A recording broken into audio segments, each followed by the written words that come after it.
Good morning students, let's continue with part 2। Next है हमारा town planning. Well planned cities like those of modern times are a special feature of this civilization. The cities were usually divided into two parts, the upper part and the lower town.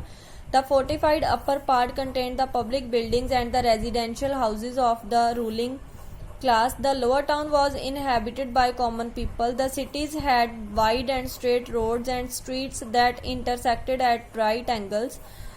No houses had their doors opening on the main roads. The drainage system of this civilization civilization too was far advanced for this time. There were covered drains on both sides of the streets that carried the dirty water to an underground main drain leading outside the city. Modern time की तरह इस time की तरह उस time पे भी बड़ी ही planning के साथ सिटीज़ बनाई गई थी। दो पार्ट्स में सिटीज़ को डिवाइड किया गया था, अपर पार्ट और लोअर पार्ट। अपर पार्ट में पब्लिक बिल्डिंग्स थी और रेजिडेंशियल हाउसेज थे, लेकिन लोअर पार्ट में कॉमन लोग रहते थे। और स्ट्रीट्स और रोड्स जो थी वे बड़ी ही अच्छी थी, सीधी स्ट्रेट थी, और किसी भी घर का जो मेन डोर था वो मेन रोड पे नहीं था। जो ड्रेनेज सिस्टम था वो भी इस टाइम की तरह एडवांस था। स्ट्रीट्स के दोनों तरफ जो कवर्ड ड्रेन्स थे जो कि कैरी करते थे डर्टी वाटर को शहर के बाहर मेन ड्रेन में।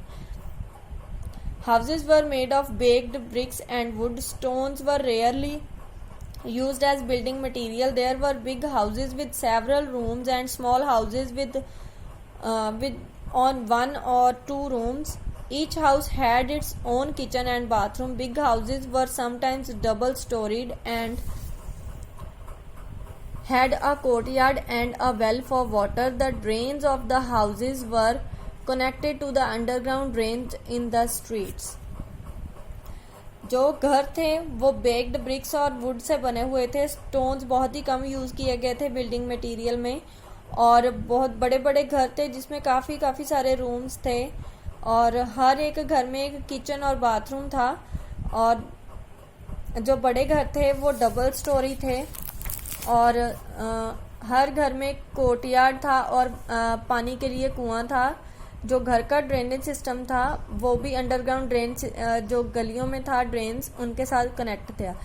Several public buildings of very large size have been found at various sites of the Indus civilization. A large pillared hall had been discovered at Mohenjo-daro. It was probably used for public meetings or for some religious purpose. A big granary had been discovered at Harappa. Lothal in Gujarat was a port city. It had a big and well-planned harbour. The most impressive building is the Great Bath at Mohenjo-daro, made of watertight baked bricks. It has a large stepped tank which is 39 feet long, 23 feet broad and 8 feet deep. It was filled by water from a nearby well, and there is a big drain to take out the dirty water. There are rooms and verandas around the bath. काफ़ी सारी buildings थी जो कि अलग अलग sites पे थी Hindu civilisation की, और बड़े बड़े हॉल थे जो कि मोहनजोदारो में डिस्कवर हुए हैं, मिले हैं।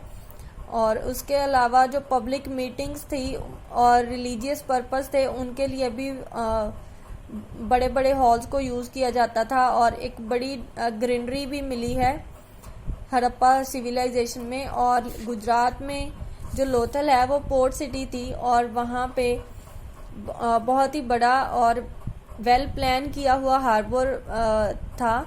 और सबसे जो इम्प्रेसिव जो सबसे अट्रैक्टिव बिल्डिंग थी वो ग्रेट बाथ थी मोहनजोदारो में, जिसमें बहुत बड़ा वाटर टैंक था जो 39 फीट लॉन्ग था और 23 फीट ब्रॉड और 8 फीट डीप था, और वो पानी से भरा जाता था। उसके पास एक वेल था वहाँ से, और उसके साथ एक बड़ा सा ड्रेन अटैच किया गया था कि वो डर्टी वाटर को बाहर निकालने के लिए, और इसके अलावा उसके साथ रूम्स और वरांडाज अटैच थे। नेक्स्ट है social life. As an urban civilisation it had a highly developed society. Wheat, barley, rice, pulses, fruits, vegetables and milk formed the main items of food. Non-vegetarian food was also eaten. Discovery of fish hooks indicates that fish formed an item of diet. Both